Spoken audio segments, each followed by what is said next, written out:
Hello, friends. Hello, margin makers. Hello, leaders.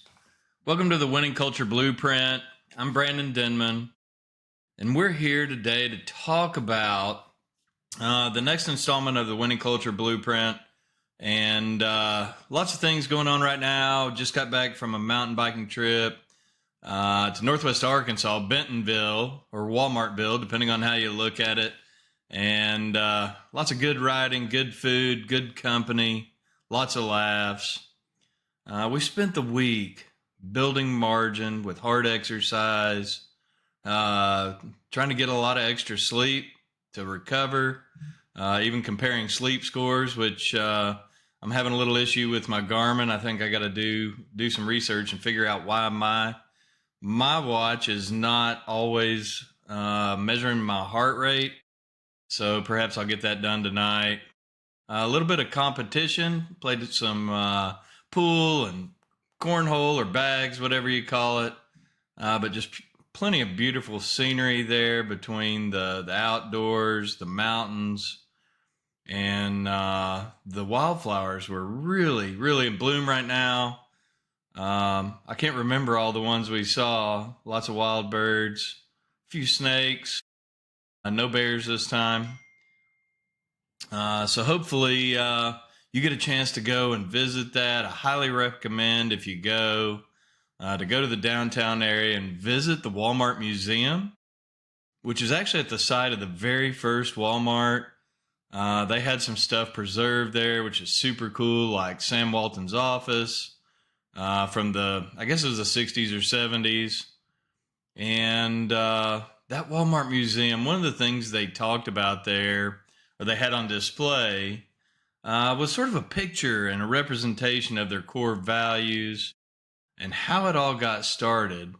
A few of their core values was to really respect the individual, that's the people that work for Walmart, act with integrity, meaning do the right thing, serving their customers with low prices, and really striving for excellence. And unbelievable the amount of change that Walmart's gone through. Sam Walton had a vision of how to do things better than his competition, and clearly, since they started in the late 50s, early 60s, have grown to be probably the biggest retailer of just about everything, probably from food to clothes to things you need to work on your house, you name it. Some of the cool things that we saw there, again, Sam Walton's office from the 60s, you wouldn't believe some of the stuff he had in there, which was a throwback, including a dial phone, which some of the kids around us were asking what that was, which was funny to hear. Some of the toys they sold in the store in the 70s, 80s, and 90s. I remember this distinctly, this Evel Knievel motorcycle that you put Evel Knievel on the deal and you wind it up and hit the button and let it go and it popped wheelies. Slinky Dogs and Shrinky Dinks and even the old Simon, which was kind of a memory game. Into the 80s, they had Cabbage Patch Kids, a Walkman, which is funny how cool that was, considering we carry all of our songs in our pocket now with our iPhone. And one of the things that was super cool, they had the 1979 Ford truck that Sam Walton drove until the day he died. It only had 65,000, I think it was, miles on it. And it was preserved there in their little museum. And finally, as you go upstairs, they had some stuff that was later on. One of the things they had was a Dolly Parton Walmart uniform. And if you, I'll post a picture of it in the notes because it's actually quite interesting. Funny, one of the things I had to do this week in the middle of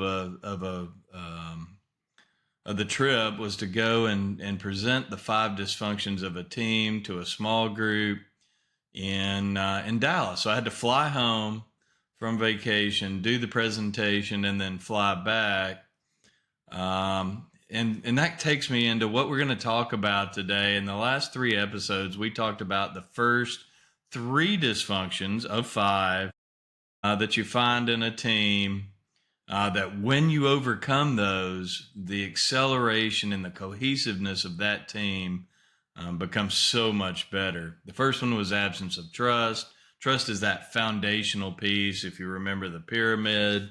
And when you have trust, that allows people to have good conflict. And you remember the second dysfunction was fear of conflict, where things become passive aggressive or even silent.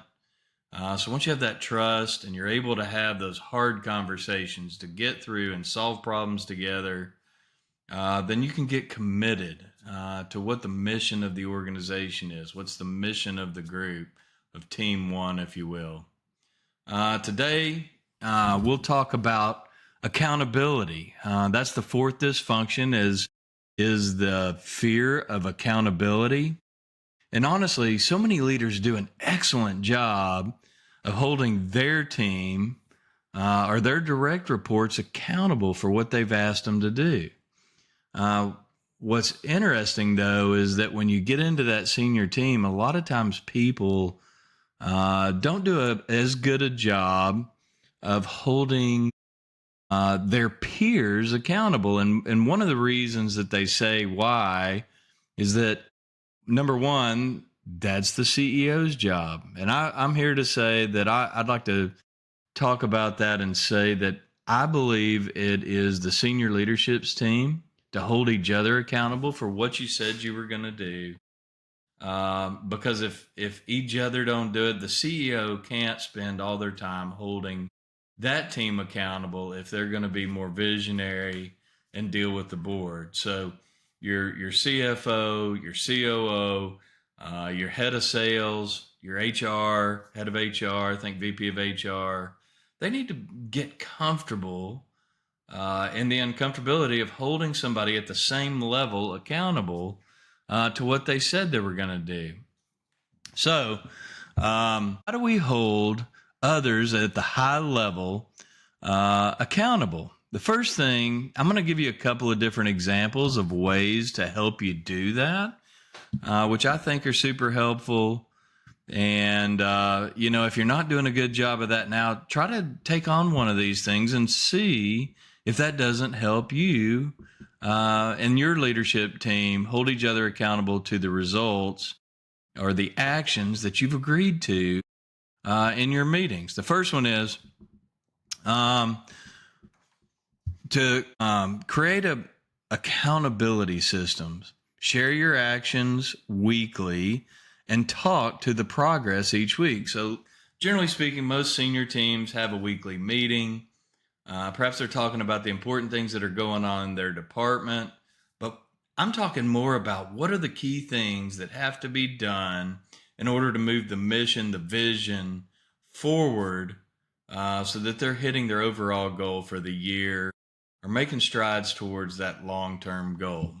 Secondly, start meetings by reminding others what they committed to in the previous meeting. So perhaps go through, this was our accountability list. These are the 5 things you said you were going to do. How'd you go? And then, perhaps if there's a reason why things didn't get done, that you can talk about that and help each other make a difference and make that move towards actually getting things done.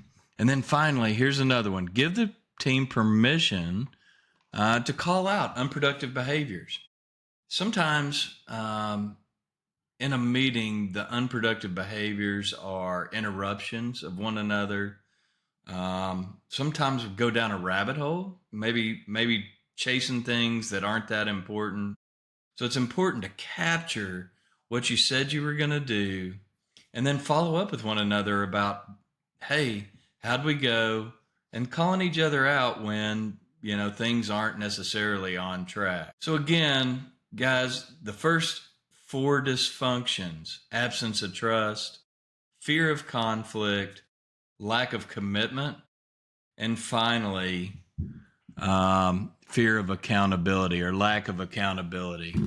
Those are the first 4. You get those right, And the last one we'll talk about in the next episode around focusing on results. And I'm not talking about just results in your department or the things that you're specifically responsible for, but also those things that Team One is trying to get done. And I suspect that if you're at this point, you're really starting to create a culture of high performance. And it's always an iteration, right? There's always room for improvement.